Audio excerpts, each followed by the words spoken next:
Hello, my name is Allison Livingston, 5 Steps to Connect, and my goal is to change the world one child at a time by teaching us how to become the CEO of our reactions so we don't project them onto the people that we love. So, thanks for being with me another Sunday session. This has become pre recorded instead of Facebook Live because of my internet connection, and thanks for bearing with me. Um, so it's funny, it's in preparation for this talk today, I spun out. I got completely locked in my fear reaction, my not enough, my scarcity, my have to, trying to be responsible. So how did I know this? I just wanted to use it as an example because it's so fresh. Um, because when I get off track or I spin out, my thoughts of lack and scarcity take over. How do I know this? Because I woke up with this glitchy stomach. My jaw I felt was really tight.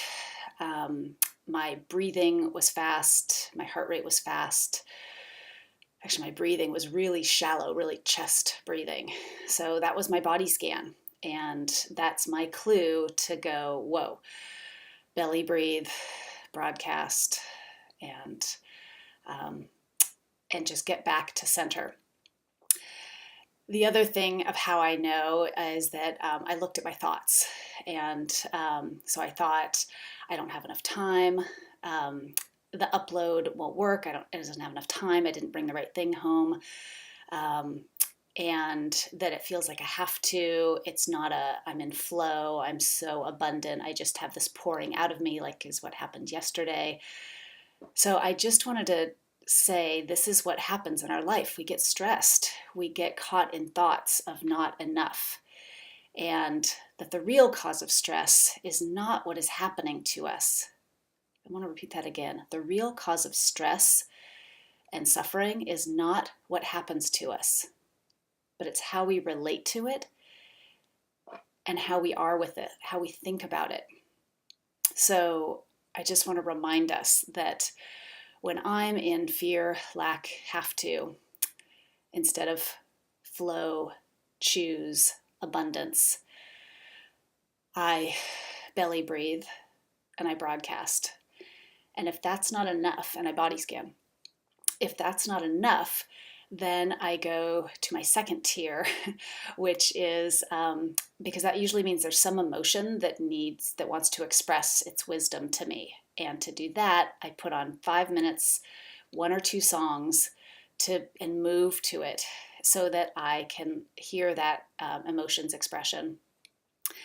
And the other thing that I have is, which I'll talk about in a future episode, is I have an exercise that I write out all my thoughts and shoulds and a process to work with it.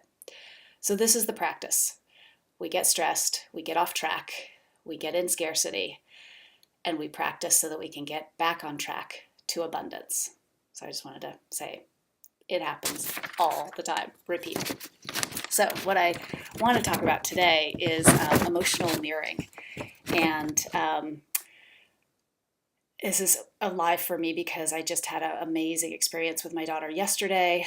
And so the definition, emotional mirroring, it is reflecting back exactly what your child expresses to you about what they're feeling. If they don't know what they're feeling, you can read their body clues. Like if they're doing this or, are you feeling sad? So you could ask them. But the main thing is don't interject how to help them. The key for me, and it's hard, it's challenging, it is excruciating for me to see my daughters in pain, in anguish, in unknown, in embarrassment, in lonely, in sad. So I'm not saying this is easy. I'm just saying it's absolutely critical. It is life-serving. It is transformative. So practice. And a lot of the times I just have to not say anything, but just be with my warm presence, my still pond, and hold space for them to bring up whatever she wants to bring up, because it is so hard for me not to interject a solution, a fix, look on the bright side. Have you thought about trying this? All these are strategies and get them out of their heart space. And they need to be in their heart space first. And again, this was so beautifully expressed yesterday. So I'm just going to briefly tell you about it. My daughter's having some friend issues, and she's not got a bestie right now. She doesn't have someone to hang out with. In class, it's fine, but then in the quad, everybody goes to their other groups, and she feels left out and like she has no one, and she feels awkward and she's sad. And she wanted to express this to me, and luckily I was a still pond. We'll talk in a future Sunday about what to do if you're not a still pond. But she really needed to have my attention and my presence. And she was sad. And a couple of times I started to help her. And then so the key is, let them be sad. Let them be in pain. She just needed to cry and express and tell me how hard it was. And this took some time, and it was beautiful because I was able to just let her be. And after minutes of it, that was what she needed. It melted away, and she was able to go on with her day. So I just can't express enough that it's transformational. It doesn't take as much time as you think, unless there's a lot bottled up, stored up. And I just want to encourage you to practice. And for me, a lot of times I'll start to help, and they'll go, you know what, let me just save that. And I just want to hear what's going on for you. And another great expression is, can you tell me more? Or, and how did that make you feel? So I just want to leave you with the week's work of practice, practice.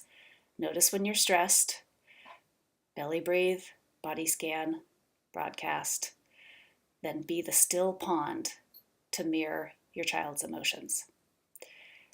I hope you have a great week. I do want to close with that the key is not to do it right. The key is not to pretend everything's fine. It is to feel what you feel and be real. And that modeling is what is life-serving. So have a great week, and thanks for being here.